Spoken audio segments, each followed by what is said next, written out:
हम देखते हैं जंगल में एक गोलू मोलू सा बच्चा जिसे उसकी माँ ने इमोर्टैलिटी कल्टीवेटर करने जंगल में भेजा है, ये कहकर कि अगर वो ऐसा नहीं कर पाया तो उसे अच्छी लुगाई नहीं मिलेगी। मोटू कहता है कि ये इतना आसान भी नहीं है, कोई मुझे अपने सेक्ट में नहीं लेना चाहता। मोटू एक पर्चे को देख कहता है ये डिवाइन इमोर्टल सेक्ट बस ये आखिरी सेक्ट रह गया है। जहां पहुंच के वो देखता है कि सेक्ट के नाम पर यहां बस एक छोटी सी झोपड़ी है। मोटू पर्चे को फेंक कहता है यहां तो सेक्ट के नाम पर फ्रॉड चल रहा है, मैं यहां से जा रहा हूं, यहां टाइम बर्बाद करने से कुछ नहीं मिलेगा। तभी कोई मोटू का पैर पकड़कर रोक लेता है। मोटू पूछता है तुम कौन हो? लड़का बताता है कि मेरा नाम वांग फैंग है और मैं इस सेक्ट का मास्टर हूं। जिसके बाद हम वांग फैंग का फ्लैशबैक देखते हैं, जहां वो एक कॉमिक आर्टिस्ट होता है और वो काम करता हुआ काम के बोझ से मर जाता है। मरने के बाद उसकी आत्मा इस कल्टीवेटर की दुनिया में आ जाती है, जहां वो देखता है कि लोग यहां फ्लाइंग स्वॉर्ड पर उड़ रहे हैं। जहां उसे नोटिफिकेशन आता है, उसका स्ट्रॉन्गेस्ट सेक्ट सिस्टम उसे बधाई देता है सियान लॉन कॉन्टिनेंट में आने के लिए। जिसे सुन वो बहुत खुश होता है और कहता है मुझे भी बाकी ट्रैवलर्स की तरह यहाँ चीट पावर मिलेगी। अब जब मैं कल्टीवेशन वर्ल्ड में हूं तो मुझे भी spiritual energy, super technique, invincible magic या ट्रेजर मिलेगा। उसे फिर से नोटिफिकेशन आता है जो कहता है तुम्हारे पास ऐसा कुछ भी खास नहीं है। वांग फैंग कहता है तुम मजाक कर रहे हो क्या? तुम कैसे सिस्टम हो जो यूजर को कुछ भी नहीं दे रहा? सिस्टम उसे बताता है कि तुम्हें रिवॉर्ड के लिए सेक्ट बनाना होगा और उसमें डिसाइपल्स को ज्वाइन करवाना होगा। उसका सिस्टम उसे पहला टास्क देता है कि 3 दिन के अंदर उसे सेक्ट में डिसाइपल को ज्वाइन करना है, जिसके बदले उससे रिवॉर्ड मिलेगा। अगर वो ऐसा नहीं कर पाया तो उसकी जान चली जाएगी। जिसे सुन वांग फैंग रोने लगता है और कहता है न मेरे पास स्पिरिचुअल एनर्जी है, न कोई टेक्निक है, न कोई आइटम है, ऐसे में भला कोई उसका सेक्ट क्यों ज्वाइन करेगा? जिसके बाद वो अगले 3 दिन डिसाइपल को ढूंढने में लगा देता है और आज उसका आखिरी दिन है और ये मोटू उसका आखिरी ऑप्शन है। वांग मोटू से कहता है तुम्हारा बोन स्ट्रक्चर एक्स्ट्राऑर्डिनरी है और तुम्हारा टैलेंट लाखों में एक है, क्या तुम मेरे सेक्ट में डिसाइपल बनोगे? मोटू उसे तिरछी निगाहों से देख कहता है ये फ्रॉडिया मुझे ठगना चाहता है। मोटू कहता है कौन बेवकूफ इस टूटी फूटी झोपड़ी को सेक्ट कहेगा, और तुम्हारे कपड़े देख ऐसा लग रहा है कि तुम कोई ठग हो। वांग मोटू से कहता है यंग मैन तुम्हें बुक के कवर को देख उसे जज नहीं करना चाहिए। उन बड़े और ब्यूटीफुल सेक्ट के बारे में सोचो जिन्होंने तुम्हें बेवकूफ कहकर निकाल दिया। पर मैं देख सकता हूं कि तुम सच में टैलेंटेड हो। मोटू रोते हुए पूछता है क्या मैं सच में कल्टीवेट करके इमॉर्टल बन सकता हूं? वांग पर्चा हाथ में लेकर कहता है तुम्हें पता है मैंने इस सेक्ट का नाम डिवाइन इमॉर्टल नाम क्यों रखा है? मेरे सेक्ट में ज्वाइन हो जाओ और मैं गारंटी देता हूं कि सेक्ट के नाम की तरह मैं तुम्हें इमॉर्टल बना दूंगा। जिसकी बात सुन मोटू ख्याली पुलाव बनाने लगता है और पैसों से भरा बैग वांग के हाथों में दे देता है। मोटू बैग को पकड़ वापस खींचने लगता है और पूछता है अगर मैं इमॉर्टल नहीं बन पाया तो क्या होगा? वांग बैग को पकड़े हुए कहता है अगर तुम कल्टीवेशन में फेल हो गए तो मैं तुम्हारे सारे पैसे रिफंड कर दूंगा और तुम्हें दूसरे सेक्ट में भेज दूंगा। उसकी बात सुन मोटू सोचने लगता है और कहता है ये मुझे ज्वाइन करने के लिए इतना फोर्स कर रहा है, मतलब मैं सच में कोई जीनियस हूँ। जिसके बाद मोटू वांग को अपनी कुछ डिमांड बताता है कि मैं टफ ट्रेनिंग नहीं कर सकता, मुझे दिन में 3 टाइम खाना चाहिए और मेरे कपड़े धुले चाहिए। वांग उसकी डिमांड्स मानने को तैयार हो जाता है और कहता है मुझे अपनी जान बचानी है, मैं अभी किसी जानवर को भी सेक्ट में ज्वाइन कर सकता हूँ। अगर सेक्ट की रिक्वायरमेंट नहीं होती तो मैं इस मोटे को अच्छा सबक सिखाता। जिसके बाद मोटू वांग को ज्वाइनिंग फीस दे देता है। जिसके बाद वांग को नोटिफिकेशन आता है तुमने डिसाइपल एक्सेप्ट कर लिया है, रिवॉर्ड के लिए अपना एट्रीब्यूट बोर्ड चेक करो। उतने में मोटू पीछे से आकर उसे पकड़ लेता है और कहता है मास्टर तुम सच में बहुत अच्छे इंसान हो, तुमने मुझे अपने सेक्ट में लिया और मेरी सारी शर्तें भी मान ली। मेरी इतनी बकवास तो मेरे घरवाले भी नहीं सुनते। वांग मन में कहता है भाड़ में गए तेरे घरवाले, मुझे रिवॉर्ड चेक करने दे मोटे। मोटू वांग से कहता है मुझे बहुत भूख लग रही है, क्या खाने का टाइम हो गया है? वांग कहता है मैं उसी का इंतजाम करने जा रहा हूँ। जिसके बाद वांग झोपड़ी में जाकर अपना रिवॉर्ड चेक करने लगता है। वांग सोच रहा होता है कि मैं किस तरह का सेक्ट मास्टर हूँ, मेरे पास तो कुछ भी नहीं है। सिस्टम बताता है कि सम्मन स्किल से वो इस दुनिया के पावरफुल लोगों को सम्मन कर सकता है जो उसके सेक्ट के लिए काम करेंगे और वो डिसाइपल को ट्रेन भी कर सकते हैं। वांग सम्मन का यूज करता है और किसी पावरफुल कल्टीवेटर को आने के लिए कहता है, जिसके बाद आसमान से बहुत तेज रोशनी उस झोपड़ी पर आकर गिरती है और वहां बहुत जोर का तूफान आता है। मोटू जो सो रहा होता है वो घबराता हुआ उठता है और पूछता है ये क्या हो रहा है। मोटू मास्टर मास्टर कहता भागता हुआ झोपड़ी में घुस जाता है और देखता है कि वांग वहां आराम से बैठकर चाय पी रहा है। मोटू भागता हुआ वांग के ऊपर कूद जाता है और पूछता है मास्टर यहाँ क्या हो रहा है।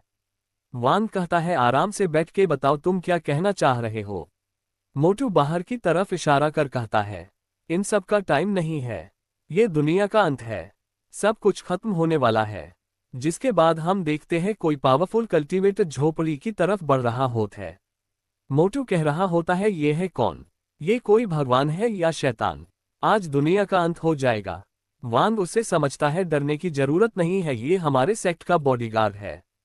मोटू वांग से कहता मास्टर तुमने पहले क्यों नहीं बताया कि हमारे सेक्ट में कोई इतना पावरफुल मेंबर भी है। ये कौन सी स्टेज में है, प्रोफाउंड सेंट या प्रोफाउंड एम्परर। वांग उसका एट्रीब्यूट स्टेज चेक करने लगता है और मोटू से कहता है एल्डर ये गुचेन सिर्फ प्रोफाउंड सावरेन स्टेज के पिनेकल पर है। मोटू चौंकते हुए कहता है सिर्फ प्रोफाउंड सावरेन पिनेकल, तुम मजाक कर रहे हो ना। प्रोफाउंड स्टेज पूरी दुनिया के स्ट्रॉन्गेस्ट कल्टीवेटर होते हैं। वांग मोटू का रिएक्शन देख खुश हो रहा होता है। ये गुचेन वांग को मिलता है। मोटू कहता है मैंने सूअरों को पेड़ पर चढ़ते देखता है, हाथी को उड़ते देख है, पर आज पहली बार मैं किसी सावरेन स्टेज को किसी के आगे झुकता देख रहा हूँ। वांग मोटू को बुलाता है और एल्डर ये से मिलने को कहता है। मोटू ली एल्डर को झुककर ग्रीट करता है। वांग कहता है अब ली मुझ पर शक नहीं करेगा।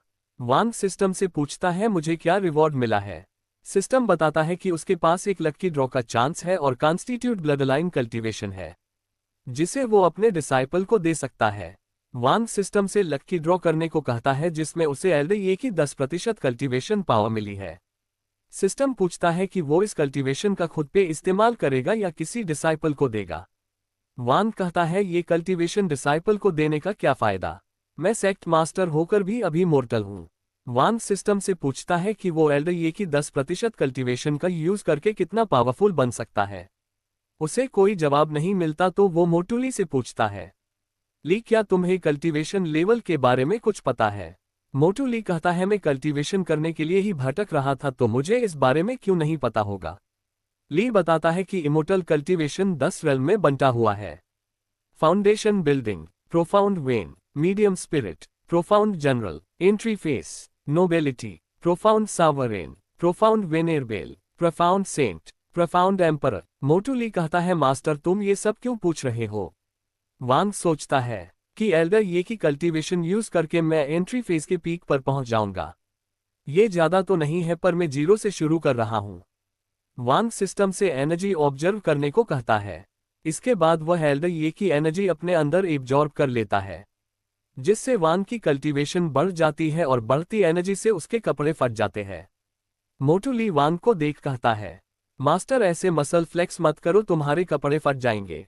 अपने मास्टर की बॉडी देख मोटू कहता है मास्टर बहुत स्ट्रांग है, आखिर वो एक इमोर्टल कल्टीवेटर है। वांग सोच रहा होता है कि वो मोटू को क्या बहाना बताए कि उसकी पावर एकदम से ऐसे कैसे बढ़ गई। वांग मोटू से कहता है मुझे गलत मत समझना, मैं तो तुम्हें बस एंट्री फेस रेल्म की पावर दिखा रहा था। अगर तुम भी मन लगाकर कल्टीवेशन की प्रैक्टिस करोगे तो मैं तुम्हें 1 साल में एंट्री फेस रेल्म कल्टीवेटर बना दूंगा। वांग की बात सुनकर मोटू ली अजीब सा चेहरा बनता है और कहता है 1 साल में एंट्री फेस, क्या ऐसा सच में हो सकता है। मैंने सुना था कि लोग अपनी पूरी जिंदगी निकाल देते हैं इस कल्टीवेशन लेवल तक पहुंचने में, अगर वो टॉप लेवल जीनियस नहीं है तो क्या मैं सच में 1 साल में यहां पहुंच सकता हूं। मोटू मास्टर वांग के पैर पकड़ रोने लगता है। मोटू ली की बात सुन वांग अपने मन में कहता है मैंने सोचा नहीं था middle stage entry face realm इतना पावरफुल होता है। अब मैं खुल के बता सकता हूं कि मैं इमोर्टल सेक्ट का मास्टर हूं। मोटू ली वांग के पैरों में गिर के कहता है मेरे पूर्वजों ने कुछ अच्छे कर्म किए होंगे जो मैं इस महान इमोर्टल सेक्ट का हिस्सा बन पाया। मैं पूरी जी जान लगाकर कल्टीवेशन की प्रैक्टिस करूंगा। वांग मन ही मन खुश हो रहा होता है और कहता है तो एंट्री फेस रियलम में ऐसा फील होता है। वांग जंगल में मिलो दूर की आवाजें सुन पा रहा था, जिसके बाद हम देखते हैं एक लड़की जो आसमान में पंछियों पर कूद आसमान में उड़ रही होती है। जिसे वांग दूर से महसूस कर लेता है कि कोई गेस्ट आ रहा है और ये कोई आम कल्टीवेटर नहीं है। अब जब वो हमारे इमॉर्टल सेक्ट में आ ही गए हैं तो हमें उनका स्वागत करना चाहिए। वांग एल्डर ये को गेस्ट के पास भेजता है। ये गुचैन तलवार से एक तूफान बनता है जो उस लड़की की तरफ सेक्ट का पर्चा ले जाता है। अचानक आए तूफान को देख लड़की चौंक जाती है और वो अपनी तलवार से फ्लायर को काटने वाली होती है। जिसे देख ये गुचैन कहता है हमारे सेक्ट की प्रॉपर्टी तुम ऐसे बर्बाद नहीं कर सकती, और वो जमीन से हवा में लड़की पर अटैक करता है जिससे वो फ्लायर उड़ता हुआ लड़की के मुंह पर चिपक जाता है जिससे वो नीचे गिर जाती है। जिसे देख वांग कहता है अगर ये गुचांग ऐसे सबका वेलकम करेगा तो लोग दोस्त की जगह हमारे दुश्मन बन जाएंगे। जिसके बाद वांग मोटू ली को लड़की के पास भेजता है उसका हाल पूछने। मोटू भागता हुआ लड़की के पास जाता है और कहता है कल्टीवेटर लेडी क्या तुम ठीक हो, तुम्हें चोट तो नहीं आई? लड़की ली की तरफ गुस्से से देखती है और चिल्ला कर कहती मोटे तुम ऐसे हर तरफ कचरा क्यों फैला रहे हो? मोटू ली डर के वहां से भागने लगता है और वांग के पीछे छुप जाता है। वांग लड़की से कहता है ये कोई कचरा नहीं, मेरे सेक्ट का फ्लायर है। जिसे लड़की देखने लगती है। वांग बताता है कि ये डिवाइन इमोर्टल सेक्ट है और मैं इस सेक्ट का मास्टर हूँ वांग फैंग। तभी वांग को सिस्टम का मैसेज आता है तुमने एक जीनियस डिसाइपल को ढूंढा है। जिसके बाद सिस्टम उसे 10 डिसाइपल को सेक्ट ज्वाइन कराने को कहता है, जिसके बदले में उसे 10 लकी ड्रॉ और 10 सम्मन मिलेंगे। वांग रिवॉर्ड देख चौंक जाता है, 10 सम्मन और 10 ड्रॉ। ली को डिसाइपल लेने के बाद उसे एक सम्मान और एक ड्रॉ मिला था जिससे उसे स्वाडमास्टर ये को सम्मन किया और ड्रॉ में उसे एल्डर ये की 10% कल्टीवेशन पावर मिली थी। अगर मैं इस लड़की को सेक्ट में ज्वाइन करवा लेता हूं तो डिवाइन इमोर्टल सेक्ट और पावरफुल हो जाएगा। वांग सोचता है कि मैं ऐसा क्या करूं कि ये हमारा सेक्ट ज्वाइन कर ले। वांग लड़की के पास जाता है और कहता है तुम्हारा बोन स्ट्रक्चर एक्स्ट्रा ऑर्डिनरी है और तुम्हारा टैलेंट लाखों में एक है।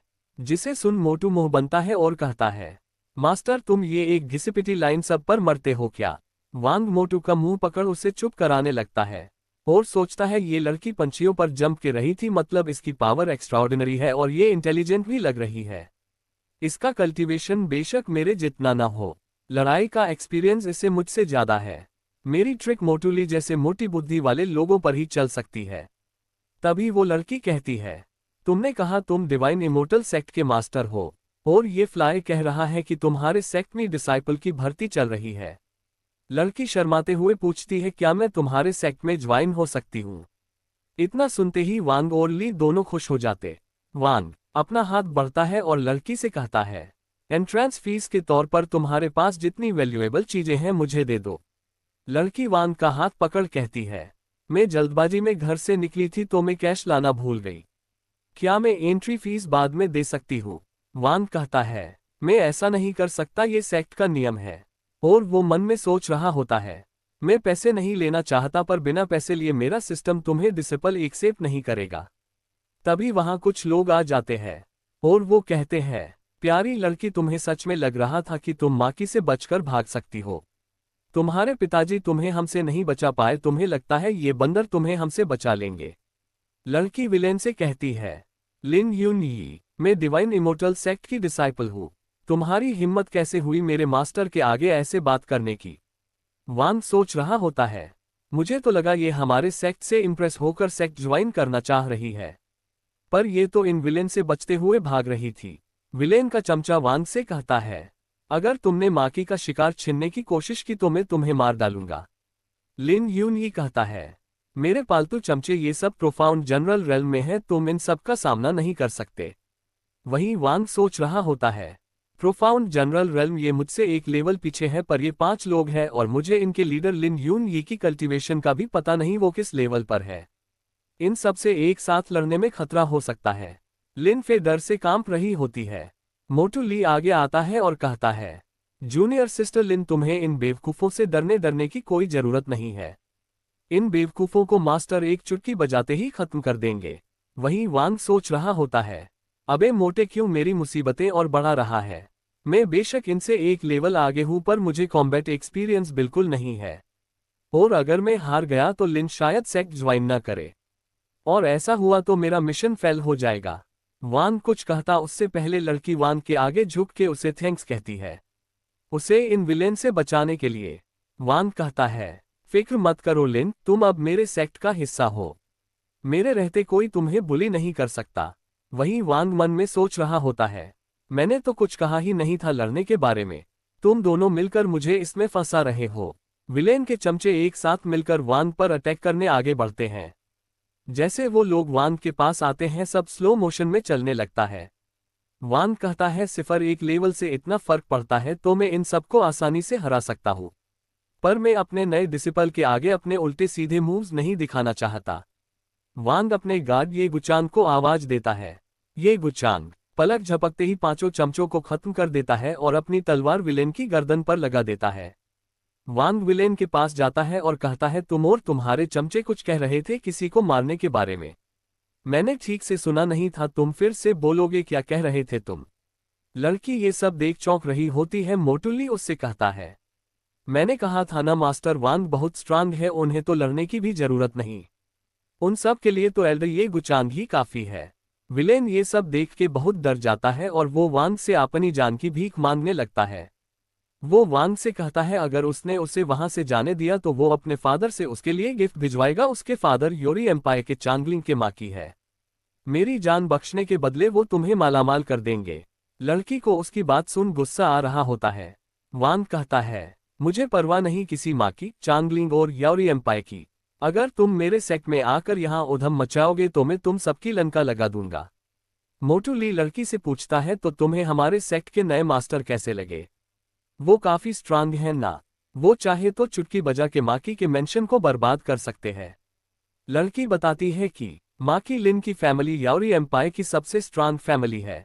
माकी लिन जो कि नोबेलिटी रेल्म में है, उनके पास 500 स्ट्रांग वॉरियर्स की आर्मी है, जिसमें हर कोई प्रोफाउंड जनरल रेल्म में है, जिसे 10 कमांडर्स लीड करते हैं जो कि एंट्री फेस रेल्म में है। इस फैमिली के पास इतनी पावर है कि ये किसी मीडियम सेक्ट को ओवरपावर कर सकते हैं, जिस वजह से इनके बुरे कामों के खिलाफ कोई आवाज नहीं उठता। मैं भी इनसे बचकर भाग ही सकती थी, पर डिवाइन इमोर्टल सेक्ट के मास्टर सबसे अलग है, इन्हें माकी के स्टेज से कोई फर्क नहीं पड़ता। लड़की वांग फैन के आगे घुटनों पर गिर जाती है। वांग उसे देख पूछता है, तुम ठीक तो हो ना? तुम अचानक से ऐसे डॉगी स्टाइल पोजीशन में क्यों आ गई?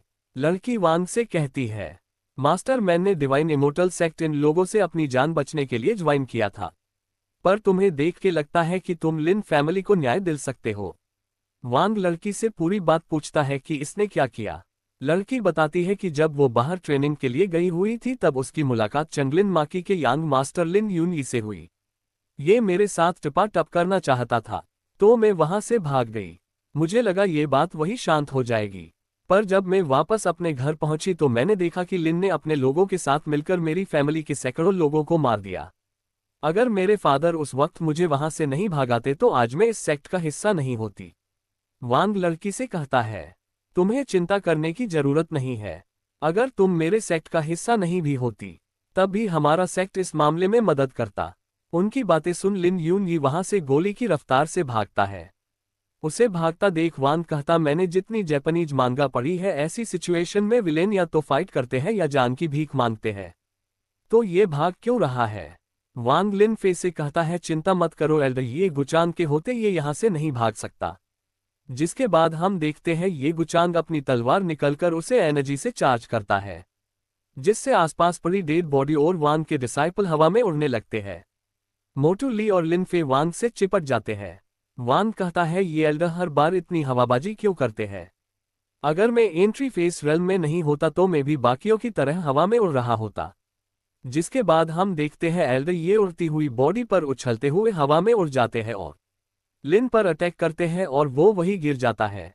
लिन के पास से एक जेड पेंडेंट उड़ता हुआ गिरता है जिसे लिन फे पकड़ लेती है।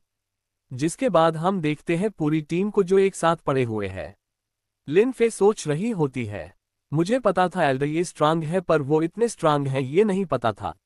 अगर माकी भी बदला लेने आया तो वो भी एक पीस में वापस नहीं जाएगा। अगर सेक्ट में एल्डर ये गुचांग जैसे स्ट्रांग लोग हैं तो ये सेक्ट भी बहुत स्ट्रांग होगा। तो मैंने आज तक इस सेक्ट के बारे में कभी सुना क्यों नहीं? वांग लिन फे से कहता है, मैंने अभी सुना कि तुमने मेरा सेक्ट अपनी जान बचाने के लिए ज्वाइन किया, पर मैं सच में तुम्हें अपने सेक्ट में लेना चाहता हूँ। मेरा सेक्ट एक हिडन सेक्ट है तो तुमने इसके बारे में सुना नहीं होगा। तुम अपना टाइम ले सकती हो, मैं तुम्हारा इंतजार करूंगा। वहीं वांग मन में सोच रहा होता है, इतना सब कुछ देखने के बाद अब तो ये लड़की मेरी बातों में आ ही जाएगी। लड़की वांग को अपना जेड पेंडेंट देती है और कहती है, ये मेरी फैमिली का हेयरलूम है। मैं अपनी जान बचाने और बदला लेने के बदले और सेक्ट की ज्वाइनिंग फीस के तौर पे ये पेंडेंट गिफ्ट करना चाहूंगी। वांग सोच रहा होता है कि उसका सिस्टम इसे फीस के रूप में एक्सेप्ट करेगा कि नहीं, पता नहीं। जिसके बाद वांग को सिस्टम का नोटिफिकेशन आता है कि मिशन कंप्लीट हुआ, जिसके बदले उसे एक सम्मन और एक लकी ड्रॉ मिलता है। वांग लिनफे से कहता है, आप जब सेक्ट की मेंबर बन गई हो तो तुम्हारा बदला सेक्ट का बदला। तुम चाहो तो अपने हाथों से उसे खत्म कर सकती हो। सियो पास पड़ी लकड़ी उठाती है और लिन की तरफ बढ़ने लगी है और कहती है, तुमने मेरी पूरी फैमिली को खत्म कर दिया। और वो लिन की छाती में वो लकड़ी घुसा देती है। जिसके बाद वांग को एक और नोटिफिकेशन आता है, उसके डिसाइपल ने प्रोफाउंड जनरल रेल्म एक्सपर्ट को मार दिया है, जिसके बदले उसे 300 सेक्ट पॉइंट मिलते हैं। लिन फे वांग और एल्डर ये को थैंक्स कहती है उसका बदला लेने में हेल्प करने के लिए। वांग लिन फे से कहता है, अब जब तुम सेक्ट मेंबर हो तो मैं तुम्हें कल्टीवेशन एनवायरनमेंट दूंगा, ये तुम्हारे ऊपर है कि तुम्हें उसका यूज कैसे करती हो। पर एक बात ध्यान रखना, हम डिवाइन इमॉर्टल सेक्ट से है, हम किसी से डरते नहीं है, और अगर यहाँ खून खराबा होता है तो हम पीछे नहीं हटने वाले, चाहे सामने कोई भी हो। वांग सोच रहा होता है कि वो लिन फे को क्या सिखाएगा। ये मोटुली से समझदार है। एल्डर ये गुचांग लड़की से पूछते हैं, क्या तुम स्वॉर्ड प्रैक्टिशनर हो? लिन फे कहती है, हाँ एल्डर, मैं स्वॉर्ड प्रैक्टिशनर हूँ। एल्डर पूछते हैं, क्या तुम मेरी स्टूडेंट बनना चाहोगी? वांग कहता है, एल्डर इतनी आसानी से किसी को अपना स्टूडेंट नहीं बनाते हैं, उनका मन बदलने से पहले तुम्हें हाँ कह देना चाहिए। लिन फे ये गुचांग को मास्टर बना लेती है। एल्डर ये कहते हैं, तुम्हारे पास तलवार काफी अच्छी है, पर तलवारबाजी सीखने से पहले तुम्हारी इंटरनल इंजरी को हील करना पड़ेगा। जिसके बाद एल्डर और लिन फे सेक्ट की झोपड़ी में जाने लगते हैं। वांग कहता है, एल्डर ने खुद लिन फे को स्टूडेंट बना लिया, नहीं तो मुझे नहीं पता मैं उसे क्या सिखाता। धीरे धीरे ही सही मेरा सेक्ट अब शेप लेने लगा है। मोटुली एल्डर और लिन फे को देख सोच रहा होता कि जूनियर सिस्टर मेरे बाद सेक्ट में आई, पर उसे इतने स्ट्रांग मास्टर ने स्टूडेंट बना लिया। मैं सेक्ट में पहले आया तो मैं जूनियर सिस्टर से हार नहीं सकता। मोटू वांग के पास जाकर पूछता है, मास्टर मेरी ट्रेनिंग कब से शुरू होगी? वांग कहता है, तुम्हें सबसे पहले अपना वजन कम करना होगा। वांग ली को सेक्ट किन झोपड़ी के आसपास की घास साफ करने को कहता है। ली घास उखड़ते हुए कह रहा होता है, जूनियर सिस्टर के आने से पहले मास्टर मेरी कितनी तारीफ किया करते थे, पर अब मुझे घास उखाड़नी पड़ रही है। जिसके बाद हम देखते हैं वांग को जो अपना सिस्टम चेक कर रहा होता है, जहां उससे पता चलता है कि वो अपने सेक्ट में सिर्फ 5 एल्डर को रख सकता है, जिसे देख वांग ड्रॉ करने का प्लान कैंसिल कर देता है। वांग सिस्टम से पूछता है कि वो सेक्ट पॉइंट का यूज कैसे कर सकता है। सिस्टम बताता है कि वो सेक्ट पॉइंट का यूज करके ड्रॉ कर सकता है और सिस्टम को अपग्रेड भी कर सकता है। सिस्टम अपग्रेड होने के बाद वो और स्ट्रांग एक्सपर्ट्स को सम्मन कर सकता है। ड्रॉ में उसे और ज्यादा स्ट्रांग मैजिकल ट्रेजर मिलेंगे, और वो अपने सेक्ट में डिसाइपल और एल्डर की संख्या बढ़ा सकता है।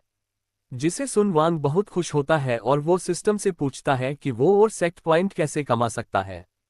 सिस्टम बताता है कि सेक्ट पॉइंट इकट्ठा करने के 3 तरीके हैं। पहला, उसे सिस्टम के दिए मिशन को पूरा करना होगा, जितना मुश्किल मिशन होगा उतने ज्यादा सेक्ट पॉइंट मिलेंगे। दूसरा, दुश्मनों को मारना, जितने पावरफुल एनिमी को मरोगे उतने ज्यादा सेक्ट पॉइंट मिलेंगे। तीसरा तरीका, जितने स्ट्रांग लोगों को वो सेक्ट में ज्वाइन करेगा उतने ज्यादा सेक्ट पॉइंट यूज मिलेंगे। वांग सिस्टम से पूछता है, लिन फे तो काफी स्ट्रांग है, उसके सेक्ट ज्वाइन करने के बाद उसके पॉइंट क्यों नहीं बढ़े? सिस्टम बताता है कि लिन फे की क्वालिफिकेशन काफी अच्छी है, पर उसके पास कोई स्पेशल फिजिक नहीं है, तो वो टॉप जीनियस में नहीं आती। जिसे सुन वांग थोड़ा सैड हो जाता है। वांग सिस्टम से मोटू ली की क्वालिफिकेशन के बारे में पूछता है। सिस्टम कहता है, ली की इंफॉर्मेशन चेक करने के लिए 100 पॉइंट लगेंगे। जिसे सुन वांग गुस्सा हो जाता है कि इस मोटू की इंफॉर्मेशन के लिए 100 पॉइंट खर्च करने पड़ेंगे। जिसके बाद उसका सिस्टम उसे बताता है कि ली किंग ये पीक डेविल की रैंकिंग के टॉप पर है। जिसे देख वांग चौंक जाता है और कहता है, ये बेवकूफ मोटा टॉप पिक डेविल की रैंक पर है।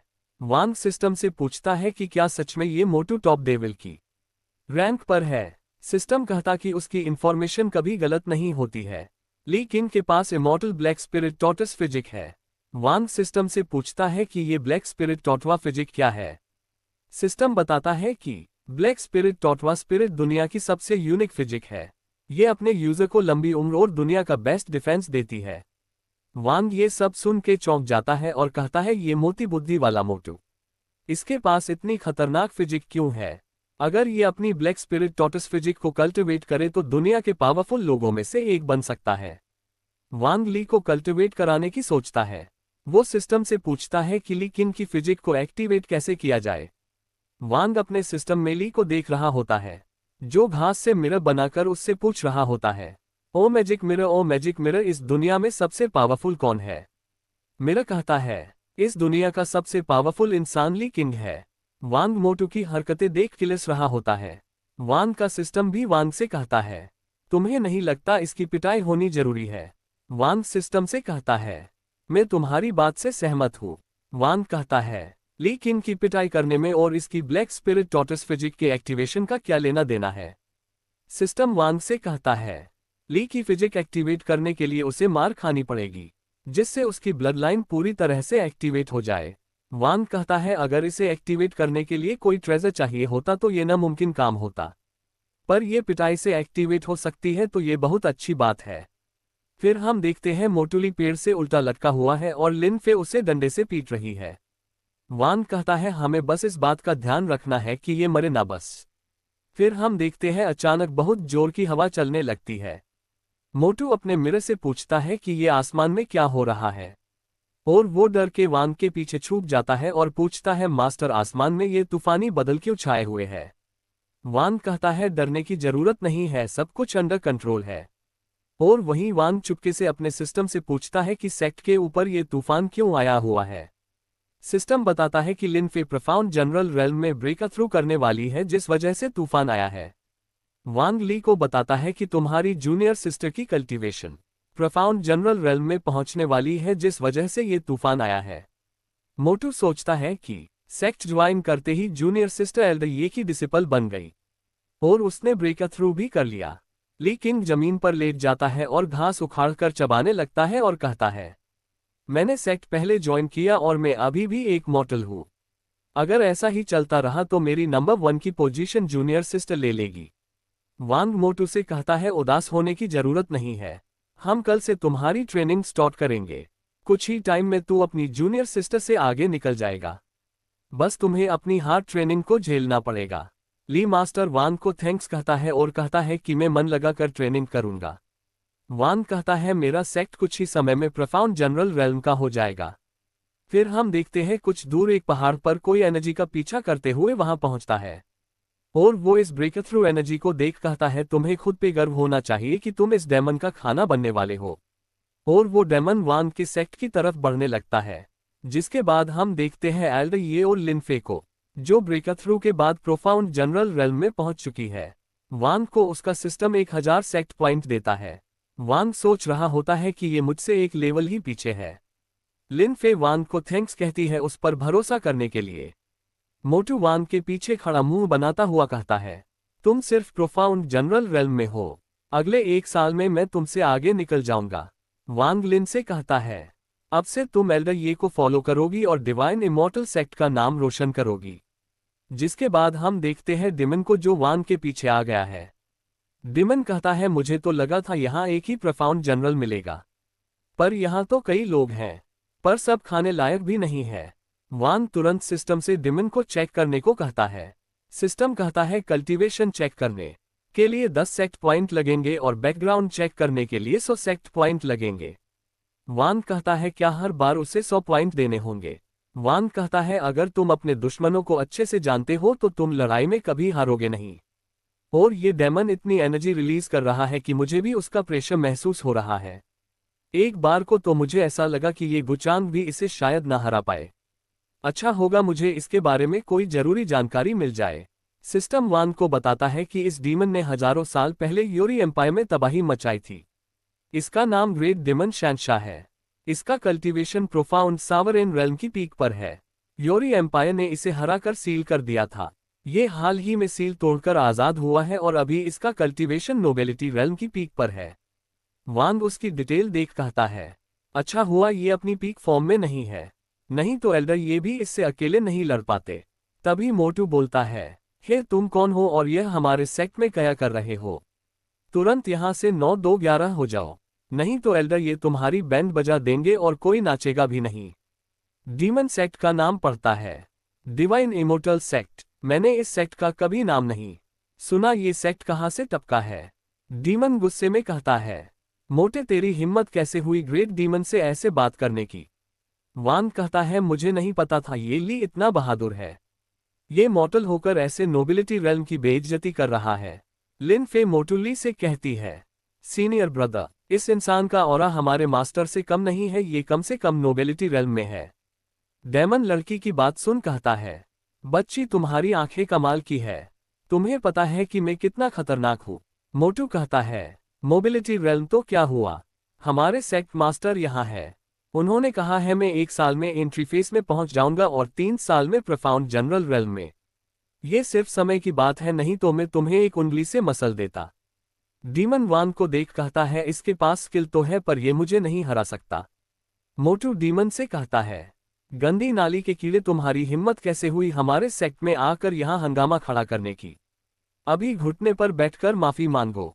डीमन ली से कहता है, मोटे तू बहुत बोल रहा है, तुझे मौत से डर नहीं लगता क्या? वहीं वांग भी सोचता होता है, मुझे अब पता चला इस मोटे के पास ब्लैक टॉर्टोइस फिजिक क्यों है।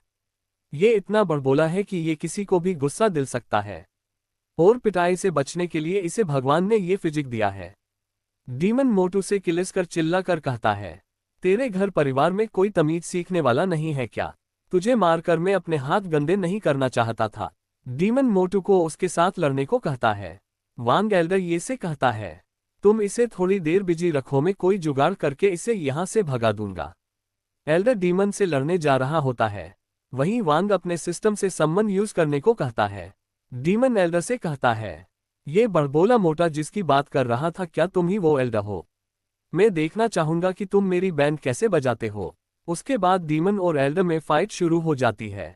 डीमन अपनी पावर का यूज कर एल्डर को पकड़ लेता है और कहता है, इतनी बड़ी बड़ी बातें सुनने के बाद भी तुम इतनी आसानी से मेरी पकड़ में आ गए, क्या तुम सच में उतने स्ट्रांग हो जितनी तुम्हारी बातें होती है? लिन फे वांग से उसके मास्टर को बचाने के लिए कहती है। वांग कहता है, तुम्हें अपने मास्टर को कमजोर नहीं समझना चाहिए, एक मामूली डीमन क्ला उनका कुछ नहीं बिगाड़ सकती। जिसके बाद हम देखते हैं एल्डर ये डीमन पर अपनी स्किल यूज करके अटैक करते हैं और डीमन क्ला से आजाद हो जाते हैं, और अटैक के बाद डेमन जमीन पर गिर जाता है। एल्डर डीमन की तरफ बढ़ रहे होते हैं। डेमन कहता है, मैंने सोचा नहीं था कि कोई नोबिलिटी रेल्म मुझे ओवरपावर कर सकता है। और डीमन अपना जख्मी हाथ देख कहता है, इसकी स्वॉर्ड टेक्निक भी परफेक्ट है। डीमन गुस्से में एल्डर की तरफ बढ़ने लगता है। तभी मोटू कहता है, एल्डर ये का तुम कुछ नहीं बिगड़ सकते, तो तुम यहाँ से भागने की सोच रहे हो। अगर तुम्हें यहाँ से जिंदा जाना है तो तुम्हें मेरी टांगों के बीच से निकलना होगा। मोटू की बात सुन डीमन को और गुस्सा आ जाता है, और वो कहता है, बड़बोले मोटे, अगर तू ऐसे ही अपना मुंह चलता रहा तो सबसे पहले मैं तुझे खत्म करूंगा। तभी वांग मोटू को एक पंच मारता है। ली वांग से पूछता है, मास्टर तुमने मुझे क्यों मारा? वांग कहता है, तुम्हारे गाल पर बड़ा सा मच्छर बैठा था। वांग सोच रहा होता है कि ये बड़बोला अगर मेरी टीम में नहीं होता तो सबसे पहले में ही इसकी बैंड बजाता। फिर हम देखते हैं डीमन को, जो एल्डर से कहता है, अपनी पावर अनलॉक करने के बाद तुझे बड़े मजे से खाने वाला हूँ। जिसके बाद डेमन एल्डर ये पर अटैक कर देता है।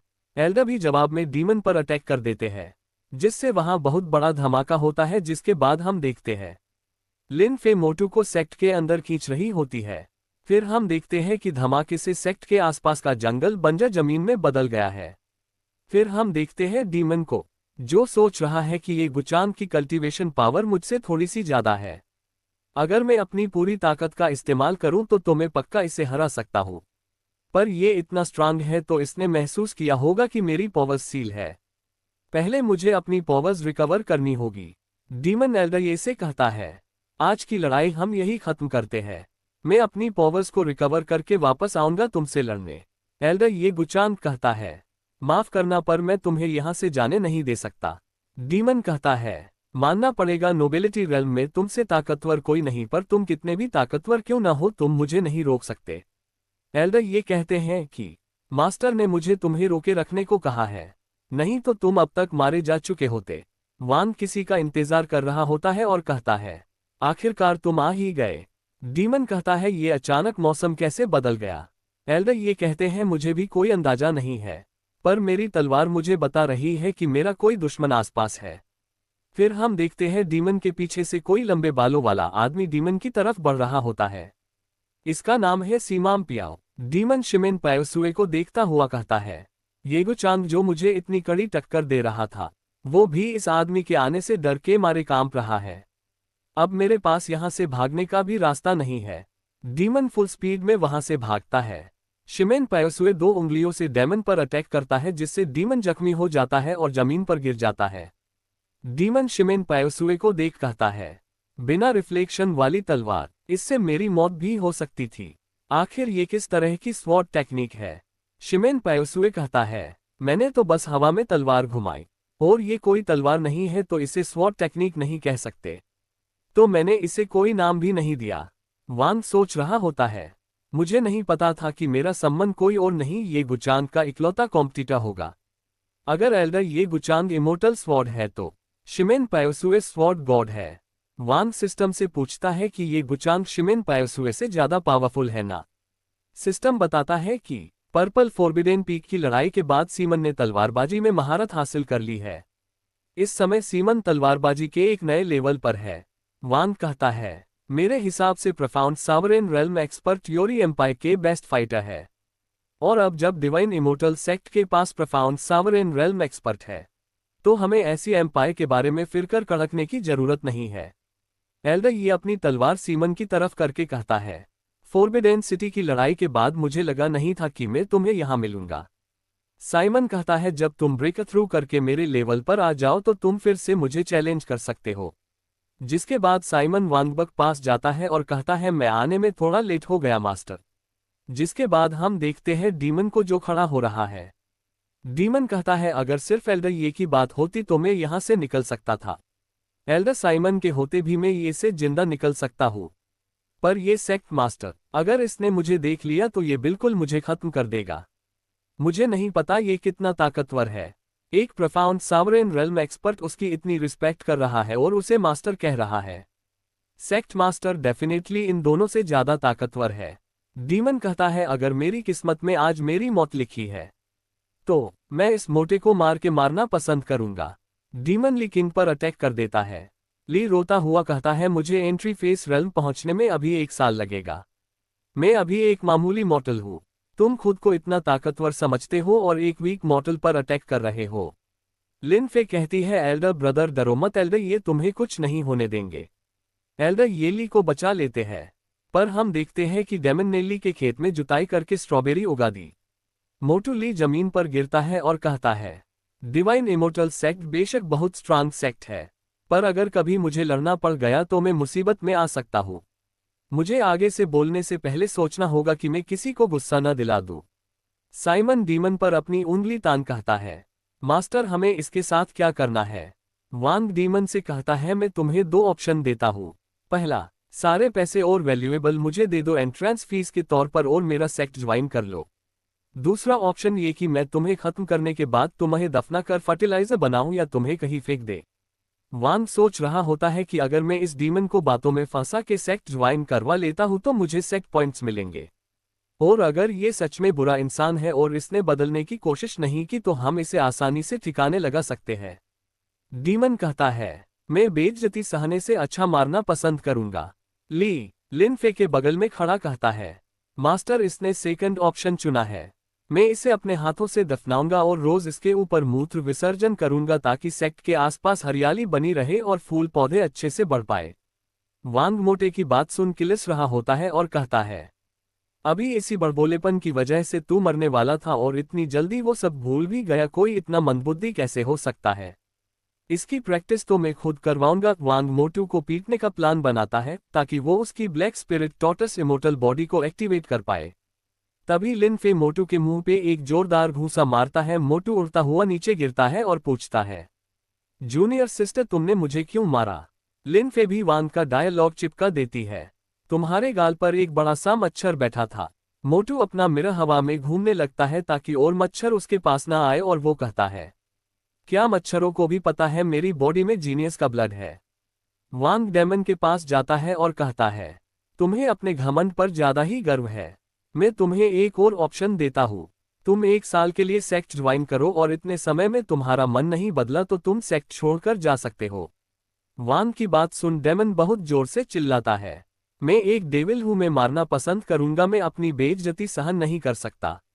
इतना बोलते ही डेमन अपना पैसों का बैग वांग को दे देता है।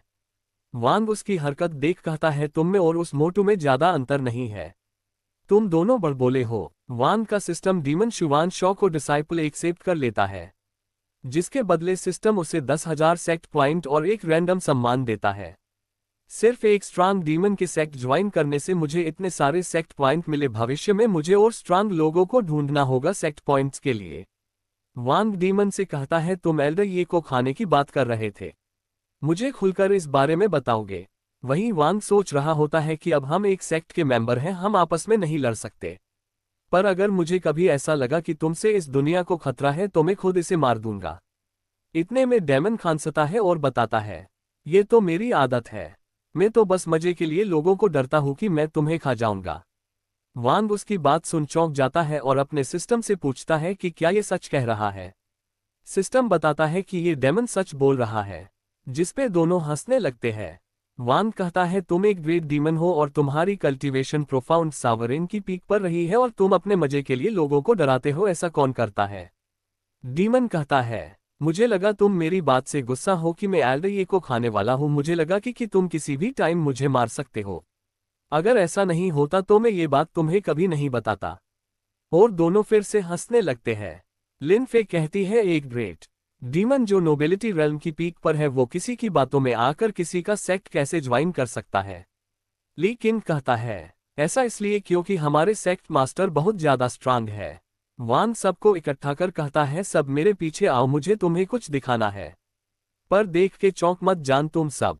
लिन फे पूछती है कि हम सब कहाँ जा रहे हैं? वांग बताता है कि आज हम सब डिवाइन इमोर्टल सेक्ट के रेजिडेंस एरिया में जाने वाले हैं जहां तुम सब लोग रहने वाले हो। लिन फे कहती है, मुझे पता था ये टूटी फूटी झोपड़ी कोई सेक्ट बिल्डिंग हो ही नहीं सकती। मोटू ली भी पूछता है कि क्या आज सच में हम असली डिवाइन इमोर्टल सेक्ट देखने वाले हैं? डीमन कहता है, मुझे लग ही रहा था मैंने किसी एंशिएंट हिडन सेक्ट को गुस्सा दिला दिया है, वरना इस वीरान जंगल में प्रोफाउंड सावरेन और प्रोफाउंड जनरल रेल्म के एक्सपर्ट यहाँ क्या करते? मैं भी देखना चाहूंगा कि ये डिवाइन इमोर्टल सेक्ट आखिर चीज क्या है, ये किस तरह का हिडन सेक्ट है। सब लोग उस झोपड़ी के अंदर आ जाते हैं, वह बस इतनी जगह है कि सब लोग आपस में चिपक कर खड़े हैं। वांग कहता है, यहाँ जगह थोड़ी कम है तो कोई धक्का मुक्की नहीं करेगा। जिसके बाद वांग कोई ट्रेजर निकालता है, जिससे वो डोरेमोन की तरह एनीवेयर डोर बना देता है, जिसे देख सबकी आंखें खुली रह जाती है। डीमन कहता है, आखिर ये किस तरह का सेक्ट है जो कि एक हिडन रेल्म में बसा हुआ है? ये सेक्ट कितना पावरफुल होगा जो इन्होंने अपना रेजिडेंस एक हिडन रेल्म में बना रखा है। शियानलिन कॉन्टिनेंट में ये हिडन रेल्म बहुत ज्यादा रेयर है, इतने रेयर कि जब इसकी खबर लोगों को लगती है तो वहां खून खराबा मच जाता है। इसके लिए प्रोफाउंड एम्परर या उससे ऊपर की कल्टीवेशन वाले लोग ही इसे खोल सकते हैं। इसके अंदर तरह तरह के पावरफुल ट्रेजर छुपे होते हैं। डिवाइन इमॉर्टल सेक्ट के पास अपना हिडन रेल्म है तो इस सेक्ट को भी किसी प्रोफाउंड एम्परर एक्सपर्ट ने बनाया होगा। इसका मतलब कि डिवाइन इमॉर्टल सेक्ट के पास प्रोफाउंड एम्परर की लेगेसी भी होगी। अगर वो लेगेसी मुझे मिल जाए तो मैं कितना पावरफुल हो जाऊंगा। जिसके बाद हम देखते हैं वांग एनीवेयर डोर के अंदर चला जाता है। अंदर जाते भी सुंदर सीनरी देखने को मिलती है। फ्लोटिंग आइलैंड, झरने और इमॉर्टल सेक्ट का कैसल, सब कुछ बहुत सुंदर होता है। बाकी लोग और डेमन भी अंदर आ जाते हैं। डीमन अंदर का नजारा देख और जेडर चौंक जाता है और कहता है, डिवाइन इमोर्टल जिसने भी ये सेक्ट बनाया बहुत ही सोच समझकर इसका नाम रखा है। जिसके बाद सब लोग सेक्ट बिल्डिंग की तरफ बढ़ने लगते हैं। वांग सबको अपना अपना रूम चुनने को कहता है, जिसके बाद वो सबको वहां की जगह देखने के लिए कहता है, पर वो फॉरबिडन एरिया में एंट्री करने से सबको मना कर देता है। वांग सेक्ट में एंट्री लेता है जहां कई कुर्सियां रखी हुई हैं। वांग जाकर अपनी लीडर वाली कुर्सी पर बैठता है और कहता है, एक दिन में ये सारी जगह प्रोफाउंड एम्परर रेल्म एक्सपर्ट से भर दूंगा। वांग अपने सिस्टम से रैंडम सम्मन को यूज करने को कहता है। सिस्टम वांग को कांग्रेचुलेट करता है कि उसने Lord of shifting flower place से याओ युए को सम्मन किया है। वांग याओ युए का नाम सुन खुश हो जाता है और कहता है क्या सचमुच उसने दुनिया की सबसे सुंदर कल्टीवेटर को सम्मन किया है। इस कहानी के अगले पार्ट के लिए चैनल को सब्सक्राइब कर ले ताकि वीडियो आते ही आपको नोटिफिकेशन मिल जाए और वीडियो को लाइक करना न भूले। धन्यवाद।